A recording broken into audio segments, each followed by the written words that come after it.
Te faire manger plus de légumes, c'est l'objectif que je me suis donné. C'est très important pour être en bonne santé, mais également si tu as un rééquilibrage alimentaire ou si tu cherches à perdre du poids. Aujourd'hui, c'est du brocoli que j'ai caché dans ce pain et tu vas voir, c'est tellement délicieux. La recette est facile et rapide à faire. Je te montre tout de suite comment je fais. Pour commencer, je prends un bol. Je casse à l'intérieur 3 œufs. Comme je te le disais juste avant, les légumes sont bons pour notre santé. Ils sont souvent pauvres en calories, ils apportent de l'eau, indispensable au fonctionnement du corps, et sont riches en vitamines, minéraux et fibres. Une fois que j'ai terminé de casser mes œufs, je les bats bien. Tu verras, ce pain est vraiment délicieux, il accompagnera à merveille tes repas. J'ajoute ensuite 150 g de farine semi-complète. Pour une version sans gluten, tu peux utiliser une autre farine comme la farine d'avoine ou la farine de sarrasin par exemple, mais comme je te le dis toujours, fais bien attention qu'il soit marqué sans gluten sur l'emballage.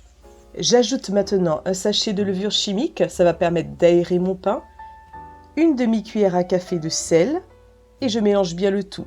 Si tu n'as pas de levure chimique, tu peux remplacer par une cuillère à café de bicarbonate alimentaire. Maintenant, je prends un brocoli et je récupère 280 g de fleurettes.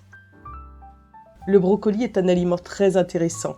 Il est riche en fibres. Il allie les fibres insolubles, efficaces pour contrôler le transit intestinal, et les fibres solubles, qui augmentent la sensation de satiété et contribuent à réduire le taux sanguin de mauvais cholestérol et l'index glycémique des repas. Je mets mon brocoli dans mon robot hachoir et je mixe le tout bien finement. J'ajoute ensuite mon brocoli mixé à ma préparation précédente et je mélange bien le tout. Si tu veux, tu peux aussi ajouter quelques épices. Je ne l'ai pas fait, mais c'est tout à fait possible.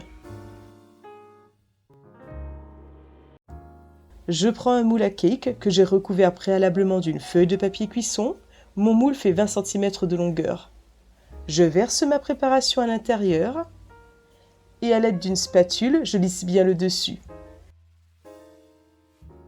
J'ajoute quelques graines, ici ce sont des graines de tournesol et des graines de courge. Il ne me reste plus qu'à enfourner à 180 degrés pendant 40 minutes. Et voilà le résultat! J'obtiens un pain savoureux et moelleux.